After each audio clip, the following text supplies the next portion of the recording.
2018 সালে জাতীয় নির্বাচনে দলের অধিনায়ক থাকাকালীন সংসদ সদস্য নির্বাচিত হন মাশরাফি বিন মুর্তজা।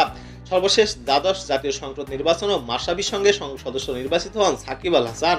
জাতীয় দলে খেলা অবস্থায় রাজনীতিতে যোগ দেওয়ায় অনেক সমালোচনা জন্ম দিয়েছিলেন এই দুই ক্রিকেটার।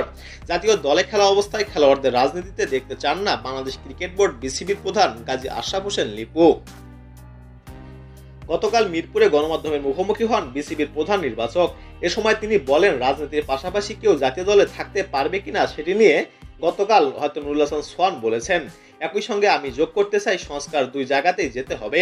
একটা খেলোয়াড়দের জন্য যেমন জাতীয় দলের সঙ্গে থাকাকালে তিনি রাজনৈতিক দলে যোগ দিতে পারবেন কিনা, তার পাশাপাশি রাজনৈতিক দলগুলোই বা উচিত কিনা যে এটা জাতীয় দলে খেলোয়াড়দেরকে দলে না নেওয়া। তারা তো দেশের জন্যই কাজ করে। It's not a one way traffic. আপনারা শুধু খেলোয়াড়দেরকে দোষ দিতে পারবেন না। লিপু আরও বলেন, যদি খেলা থাকে এবং রাজনৈতিক কর্মকাণ্ড থাকে তাহলে আপনি কোনটাকে অগ্রাধিকার দিবেন। একটা নির্দিষ্ট দিক নির্দেশনা যদি থাকে তাহলে আমি মনে করি এটাই ভালো।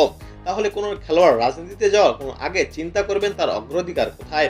এই রাস্তাটা মনে হয় বন্ধ হওয়া উচিত।